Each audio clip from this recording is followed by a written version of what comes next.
I learned something strange about people a few years ago. Losing something valuable hurts, sure, but not nearly as much as standing there while someone looks you dead in the eye and blames you for the consequences of their own choices.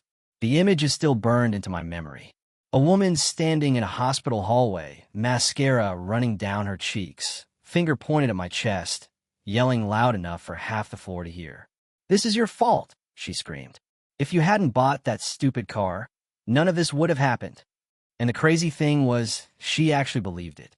Because in her version of reality, I was somehow responsible for the fact that her son had stolen my car and nearly gotten himself killed. But I'm getting ahead of myself. At the time, I lived in a neighborhood outside Columbus, Ohio. Quiet place, clean sidewalks, identical mailboxes, the kind of community where everybody waves when they drive by, but nobody really knows each other beyond first names and property lines. Everything revolved around the homeowners association. If you've ever lived under one, you already know the deal. Some HOAs exist to keep things organized. Others exist because certain people enjoy telling everyone else what to do. Our HOA president was a woman named Sharon Whitaker. Now look, I'm not saying Sharon was evil. That would actually make more sense. Evil people know they're causing problems. Sharon genuinely believed she was helping. That's what made her dangerous. She treated every rule like it was sacred scripture. Lawn edging, trash can placement, approved flower species, paint colors. You'd think she was protecting national security instead of managing a subdivision. She was in her late 40s, always smiling, always polite, always carrying a clipboard. But the smile never quite reached her eyes. You know the type. Her son, Mason, was 17. Quiet kid, awkward, kept mostly to himself. Most people barely noticed him. Looking back, maybe that was part of the problem. About 6 months before everything exploded, I finally bought my dream car.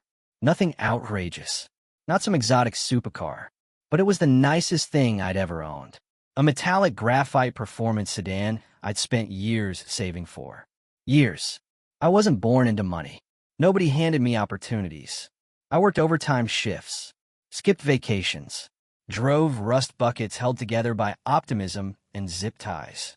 Every promotion, every extra paycheck, every sacrifice eventually led to that car sitting in my driveway. The day I brought it home, I just sat there for a minute with my hands on the steering wheel. It sounds silly now, but it felt like proof. Proof that all those years had actually meant something. Neighbors came over almost immediately. A couple guys asked about the engine. Some kids wanted to see the interior. One older neighbor joked, "You better sleep in that thing so nobody steals it." Everybody laughed, including me. Across the street, though, Sharon wasn't laughing. She stood with her arms crossed while Mason stood beside her. And that's the moment I remember most clearly. Not Sharon, Mason, because he wasn't admiring the car. He wasn't excited. He wasn't even smiling. He was studying it. His eyes moved slowly over every detail. The wheels, the mirrors, the garage, the driveway, like he was memorizing it. At the time, I ignored the feeling that crept into the back of my mind. Kids like cars. Nothing unusual about that. At least that's what I told myself. Over the next few weeks, Sharon suddenly became very interested in my property. One day my trash can lid wasn't closed enough. Another day, my driveway needed pressure washing. Then apparently my mailbox numbers weren't visible enough from the street. Funny thing was, none of these issues had ever mattered before. Meanwhile, Mason started appearing more often. He'd ride his bike past my house, slow down near the driveway, ask questions. What year is it? How fast does it go? Does it have one of those smart key systems? Normal questions individually. Not so normal when somebody keeps asking them over and over. One afternoon, I was pulling into my garage after work when Sharon practically materialized beside my driveway. "David," she called out. I sighed before she even reached me. She launched into a 5-minute speech about trash bin positioning while I sat there half listening, exhausted from work and trying to get inside. And that's when I made the mistake. The mistake that changed everything. Without thinking, I punched in my garage code while she was talking. The garage door rolled open. I pulled inside. The whole process took maybe 10 seconds. What I didn't notice until later was Mason standing across the street, watching my hands, watching the keypad. watching everything. The next few weeks were strangely quiet. No complaints, no inspections, no HOA warnings, nothing. The peace should have felt good. Instead, it felt off, like the neighborhood was holding its breath. And then one Thursday night, during an HOA meeting that was dragging on forever, I noticed something unusual. Sharon was there, but Mason wasn't. At the time, it seemed like a tiny detail, a meaningless detail. Turns out it was the most important thing I would notice all night. And about 20 minutes later, my phone started ringing. I stared at my phone for a second before answering. It was an unknown number, and normally I would have ignored it. HOA meetings had a way of draining every ounce of patience out of a person, and all I wanted was to get home. But something made me step outside into the cooler night air. The woman on the other end sounded nervous. "Sir, do you own a graphite gray Falcon SRT sedan?" I laughed a little. "Yeah. Is it currently in your possession?" That question caught me off guard. "Of course it is.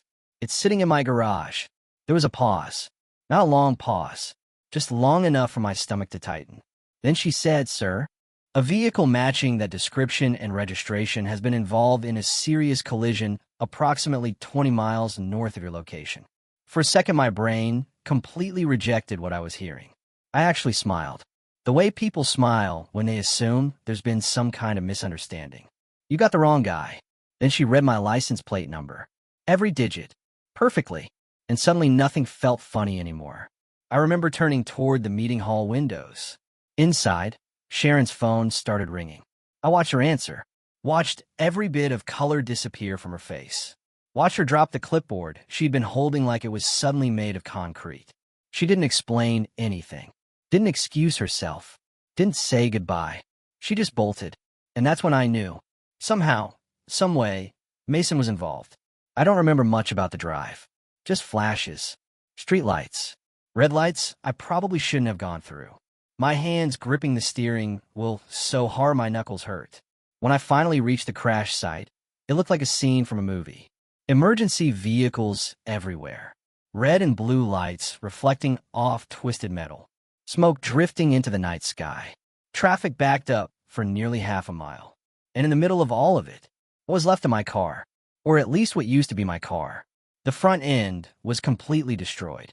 The driver's side looked folded inward. Glass covered the pavement.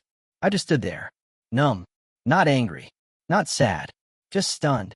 Years of hard work reduced to scrap metal in a single night. Then I saw Mason, sitting on a curb, wrapped in a blanket, face scraped up, hair matted with blood. Alive. Shaken, but alive. A police officer approached me. "You the owner?" I nodded. He glanced toward Mason. "Your vehicle was reported stolen." The words felt strange, like they belonged to somebody else's life. Not mine. The officer continued. Security footage showed Mason entering the garage through the keypad access. No signs of forced entry. No damage. He knew the code. Apparently, he'd driven nearly 20 miles before losing control while attempting to pass another vehicle at excessive speed. Physics took over after that. The crash could have killed him. It could have killed someone else. That realization hit harder than seeing the wreck. Because suddenly, this wasn't about property anymore. This was about consequences. Real consequences. The kind that don't disappear with apologies. A few minutes later, Sharon arrived. And that's where things got surreal. Most parents would have rushed to their kid. Most parents would have asked what happened. Most parents would have thanked every person in sight that their child was still breathing. Not Sharon. The first thing she did was point at the wrecked car. Then at me. This is exactly what I was afraid of. I actually thought I'd heard her wrong. The officer looked confused too. She kept going. "You people buy these ridiculous cars and expect teenagers not to be tempted?" The officer blinked. "Ma'am, your son stole the vehicle." She ignored him completely. He never would have done something like this if that thing wasn't sitting there showing off. I wish I were exaggerating. I really do. But that was her argument. The car existed. Therefore, temptation existed. Therefore, somehow, responsibility shifted away from the person who actually stole it. At one point, she turned toward me and said, "You knew he admired it. Histoire de hair." What exactly was I supposed to do? Sell it because your son liked it? That shut her up for maybe 3 seconds. Then she started blaming technology. The keypad, the garage system, the manufacturer, the neighborhood, everybody except the one person who'd gotten behind the wheel. The officers weren't interested in the performance. They documented everything. Statements, photos, camera footage. One officer mentioned traffic cameras along Mason's route. I noticed Sharon visibly flinch. That detail stuck with me, because it looked less like fear and more like somebody realizing the truth was about to become impossible to hide. I got home sometime after midnight. The garage door opened, and there it was, an empty space. It's amazing how much absence can weigh. The garage suddenly felt larger than ever, and quieter. I barely slept. Around 9 the next morning, there was a knock at my door. I opened it expecting maybe an insurance adjuster. Instead, a man handed me legal paperwork. Then he walked away. I stood there reading the first page, then the second, then the third. Certain I'd misunderstood. I hadn't. Sharon was suing me. Negligence, emotional distress, unsafe property practices, failure to prevent access, and somehow, in what remains one of the most absurd legal claims I've ever seen, she argued that the vehicle itself created an unreasonable temptation for a minor. I sat down at my kitchen table and laughed. Not because it was funny, because sometimes something becomes so ridiculous your brain doesn't know what else to do. Then I called an attorney. A friend recommended a guy named Victor Grant, former prosecutor, calm voice, sharp mind, the kind of man who looked like he'd already read 3 chapters ahead in whatever story everyone else was living. I brought him everything: the police report, insurance documents, photographs, security footage. He spent about 20 minutes reviewing everything. Then he leaned back in his chair. David, yeah, she's going to regret filing this. That was the first time I'd felt even a little hopeful, because until then I'd been operating entirely on shock. Victor wasn't emotional, wasn't angry. He was excited, and that made me realize something. Sharon had made a mistake, a very expensive mistake, because lawsuits create discovery. Discovery creates evidence, and evidence has a nasty habit of revealing things people wish had stayed hidden. Within weeks, information started surfacing. A lot of information. The first surprise came from Mason's phone records, then text messages, then witness statements. And with every new piece of evidence, the story Sharon had been trying to tell started falling apart. Not cracking, collapsing. Meanwhile, the entire neighborhood was quietly watching, waiting, because for the first time in years, somebody had finally challenged the person who thought she was untouchable. And what nobody realized yet was that the real damage to Sharon's life wasn't going to come from the accident. It was going to come from everything the investigation was about to uncover. The funny thing about people who spend years controlling everyone around them is that eventually they start believing they're untouchable. That's what happened to Sharon. For years, she'd been the loudest voice in every room, the person who decided which rules mattered and who they applied to. Nobody challenged her because it was easier not to. Most people just paid the fine, nodded politely, and moved on with their lives. Then discovery began, and suddenly Sharon wasn't controlling the conversation anymore. The first crack appeared when investigators recovered messages from Mason's phone. Nothing dramatic at first, just conversations, comments, little pieces of context. But together, they painted a picture Sharon desperately didn't want anyone to see. There were messages where Mason bragged to friends about knowing my garage code. Messages discussing the car weeks before the theft. One exchange even included a friend warning him not to do anything stupid. His response? Relax. My mom doesn't think it's a big deal. That single message changed the tone of everything. Then came the HOA records. Victor subpoenaed years of documents, meeting notes, financial reports, internal emails. The deeper people looked, the uglier things became. Residents started coming forward. One neighbor produced emails showing Sharon threatening fines if he didn't remove a flag she personally disliked, despite no actual rule violation. Another family shared records showing selective enforcement that somehow only affected people Sharon had personal disagreements with. Then auditors found irregularities involving HOA funds. Nothing movie-level dramatic. No secret offshore accounts. Just a steady pattern of questionable spending and poor oversight that pointed to someone treating community resources like personal property. Every week seemed to bring another revelation, and every revelation chipped away at the image Sharon had spent years building. The neighborhood grapevine went into overdrive. People who had barely spoken to one another for years suddenly gathered in driveways, comparing stories. The phrase I kept hearing was always the same. I thought I was the only one. Turns out a lot of people had been carrying the same frustration. Nobody had realized how many others felt exactly the same way. As for Sharon, she fought everything. Every accusation, every document, every witness. Nothing was ever her fault. If records contradicted her, the records were wrong. If witnesses disagreed with her, they were lying. If facts didn't support her version of events, then clearly everyone else had misunderstood. Watching it unfold was honestly fascinating, because at some point it stopped being about the accident. The accident was just the thread that unraveled everything else. The court hearing finally arrived several months later. I remember sitting there expecting some dramatic television moment. Real life isn't usually like that. Most of it is paperwork, evidence, procedures, people talking about things that happened months ago. But Sharon managed to bring enough drama for everyone. At various points, she cried, raised her voice, blamed me, blamed the neighborhood, blamed modern technology, blamed car manufacturers. At one point, she actually suggested that performance vehicles should carry responsibility for encouraging risky behavior. The judge listened patiently, very patiently, then started asking questions. Simple questions, the kind that sound harmless until you realize there's no good answer. Did Mason enter the garage voluntarily? Yes. Did he have permission? No. Did he operate the vehicle willingly? Yes. Did he exceed the speed limit? Yes. Did he steal the car? Yes. One answer after another. Brick by brick, the entire argument collapsed under its own weight. By the end of the hearing, there wasn't much left to debate. Her lawsuit was dismissed. My counterclaim moved forward. Insurance covered part of the loss. The remaining damages became Sharon and Mason's responsibility. The legal outcome wasn't shocking. The facts had always been clear. What surprised me was how empty victory felt.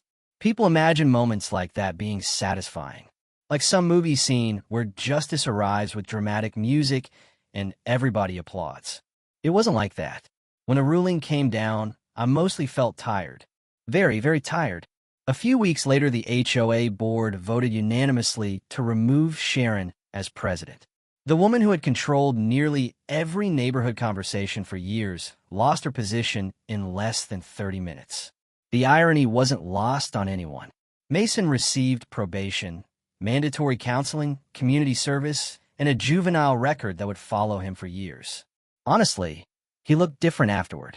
Quieter, more aware, like somebody who had finally encountered a reality his mother couldn't explain away. One afternoon, I saw him picking up trash along a roadside, wearing a bright community service vest. For a second, our eyes met. He looked embarrassed. I expected resentment. Instead, I saw something closer to regret. Maybe that was the counseling. Maybe it was the consequences. Maybe it was simply growing up. I don't know. What I do know is that people rarely change when somebody rescues them from every mistake. Sometimes they change when nobody can. Months passed. Life slowly settled down. The neighborhood became strangely peaceful. The new HOA president was a retired engineer named Frank who treated meetings like dental appointments. Necessary, but unpleasant. Most meetings lasted 15 minutes, sometimes 20. Nobody argued much. Nobody threatened anybody. And somehow the community survived just fine. Imagine that. I saw Sharon one final time about a year later. It happened in a grocery store. She looked older. Not physically, necessarily. Just smaller. Like somebody carrying a weight nobody else could see. For a moment, I felt something unexpected. Not anger. That had faded. Not forgiveness either. Just perspective. Because the truth is, she lost far more than I did. I lost a car. She lost the story she'd been telling herself about who she was. And that's a much harder thing to replace. I eventually bought another vehicle. Not the same model. Not as flashy. By then, the car wasn't really the point anymore. The point was what the entire experience had taught me. Pay attention to people. Pay Pay attention when somebody keeps testing boundaries. Pay attention when authority stops serving others and starts serving itself. Most disasters don't begin with explosions. They begin with small moments nobody takes seriously. A question asked one too many times. A warning sign dismissed as harmless. A garage code entered without thinking. Sometimes I still think about that hospital hallway. About Sharon pointing at me, absolutely convinced I was responsible for her son's choices. Back then it made me furious. Now it mostly makes me thoughtful. Because here's the uncomfortable truth. A lot of people build worlds where they're never wrong. Worlds where accountability always belongs to someone else. And when reality finally crashes into those worlds, they don't look inward. They look for targets. That night, I lost a car. Sharon lost control. Mason lost the illusion that consequences only happen to other people. And the neighborhood learned something valuable about power. But here's the question I've never fully answered. Was justice actually served? Or did everyone simply get lucky that nobody died? Because if Mason had hit another driver, if an innocent family had been in the wrong place at the wrong time, this story would have ended very differently. That's the part that still sticks with me. So I'd love to hear what you think. Was Sharon truly responsible for what happened? Or was she just another parent refusing to face the truth about her child? Was I careless for letting someone see my garage code? Or was the theft inevitable once Mason decided he wanted the car? And if you had been sitting in that courtroom, what outcome would have felt fair to you? Drop your thoughts in the comments below. I read far more of them than people realize. And if you've ever dealt with power-hungry HOA leaders, entitled neighbors, or someone who blamed everybody except themselves, share your story too. Sometimes the quietest stories end up revealing the most about people.